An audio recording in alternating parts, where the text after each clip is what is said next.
এটা মাপ নাই, এটা দেওয়ার দরকার আছে তোমার হুকুম ফাঁসি দেওয়া দরকার। তুমি নারী নির্যাতন করছো, তোমার ফাঁসি হুকুম আইন দিচ্ছে, তোমার ফাঁসি দেবো। ছাড়ো তোমরা।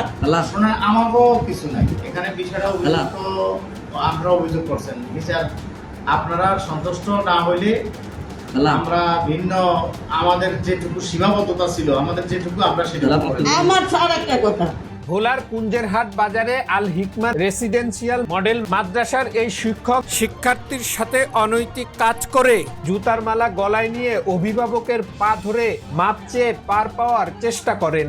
এটাই আজকের অবক্ষয়ের গল্প। মেয়েকে নিতে চাইছে, সেই জায়গায় মাকে নিয়ে ফোন করছে। প্রতিটি বাবা মা বিশ্বাস করেন শিক্ষালয় মানেই নিরাপত্তা, আর শিক্ষক মানেই অভিভাবকের পরে সবচেয়ে ভরসার নাম।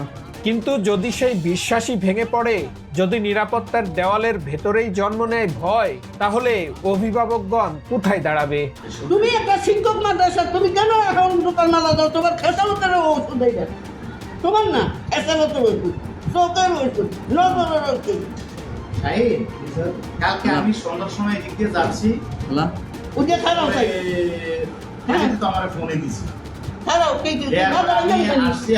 তোমার হাত বন্ধ একটু করতে, তোমার হাতে কত বন্ধ করতে, গায়ে হাতে কত বন্ধ করা, গায়ে হাতে কত বন্ধ করতে। আল হিকমা রেসিডেন্সিয়াল মডেল মাদ্রাসা এই প্রতিষ্ঠানের নামের সাথে জড়িয়ে আছে শৃঙ্খলা, ধর্মীয় শিক্ষা আর নৈতিকতার কথা। কিন্তু হঠাৎ করেই এই অভিযোগে কেঁপে ওঠে পুরো এলাকা। মাদ্রাসার এই শিক্ষক, যিনি একই সঙ্গে দেশের একটি রাজনৈতিক ধর্মীয় সংগঠনের সঙ্গেও যুক্ত। এই ছেলে উনি কাছে কথা বলছে, স্যার এমন আছে আপনাদের কেউ চিনবো, আমরা চিনি না। এই ছেলে কি বলে ধরে ওর কথা শুনলে বুঝলেন কি করতে চাই বলি, আমরা তো এটি করি না। পরে কালকে বিদায় করতাম, শুধু আপনাদের সাথে বিচারের কারণে আমরা গ্রুপে ডালা আমার রেসি কালকে সারা রাত ঘটনাটি প্রকাশে আসতেই উত্তাল হয়ে ওঠে জনমত। অভিভাবকদের চোখে তখন শুধু একটাই প্রশ্ন, আমাদের সন্তান কি আদৌ নিরাপদ? এরকম দুর্নীতি, এরকম প্রচার, এরকম হ্যাঁ স্বীকার করতে হইল।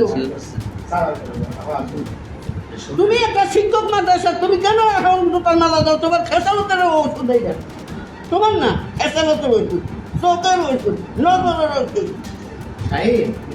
কালকে আমি সন্ধ্যার সময় এদিক দিয়ে যাচ্ছি, উঠে খারাপ চাই তো আমার ফোনে দিছি। ঘটনার পর যা ঘটে সেটা আরো বেশি প্রশ্নের জন্ম দেয়। অভিযুক্ত শিক্ষককে দেখা যায় গলায় জুতার মালা, অভিভাবকের পা ধরে ক্ষমা চাইছেন। একটি দৃশ্য যা দেখে কেউ বলছেন এটা কি সত্যিকারের অনুশোচনা নাকি শুধুই পার পাওয়ার চেষ্টা।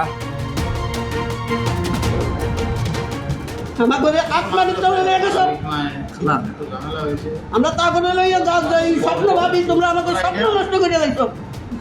এখানেই শেষ নয়, অভিযোগ এত গুরুতর হওয়ার পরেও অভিযুক্ত শিক্ষককে তাৎক্ষণিকভাবে আইনের হাতে তুলে দেওয়া হয়নি। মাদ্রাসা কর্তৃপক্ষের কাছে প্রশ্ন করা হলে তারা বলেন, আমরা আপনাদের জন্য অপেক্ষা করছিলাম।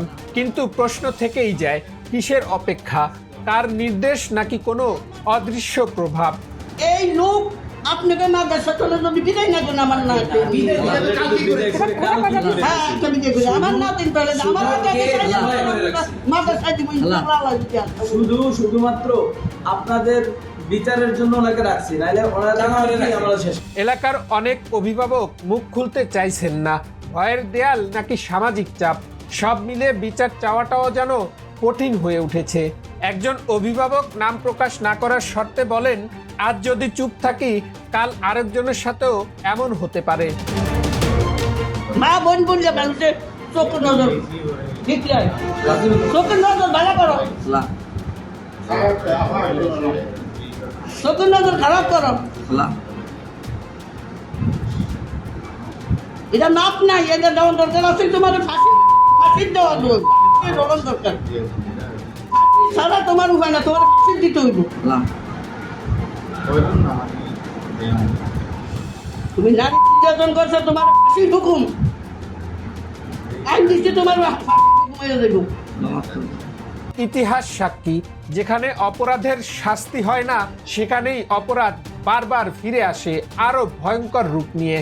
আজ যদি এই নারীর অভিযোগ চাপা পড়ে, আগামীকাল হয়তো আরেকটি নিষ্পাপ মুখ নীরবে কেঁদে উঠবে। এই ঘটনা শুধু একটি প্রতিষ্ঠানের নয়, একটি পুরো সমাজের জন্য এক কঠিন প্রশ্ন।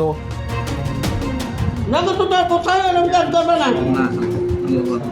হ্যাঁ তো করছো না কত করছো তো হ্যাঁ আজকে একবার তো আবার কয়বার করতে হয় আর না তো 7 বার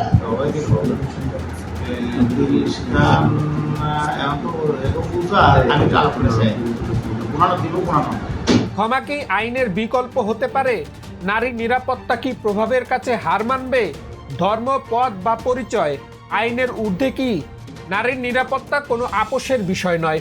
ক্ষমা দিয়ে অপরাধ ঢেকে রাখা মানেই ভবিষ্যতের জন্য আরেকটি অপরাধের দরজা খুলে দেওয়া। আজ যদি আমরা প্রশ্ন না করি, আজ যদি আমরা নীরব থাকি, তাহলে আগামীকাল প্রশ্ন আসবে আমাদের ঘরেই। বিচার চাই, মুখের ক্ষমা নয়, আইনের স্পষ্ট সিদ্ধান্ত। বাস্তবের মুখোশ উন্মোচন, এটাই আজকের অবক্ষয়ের গল্প।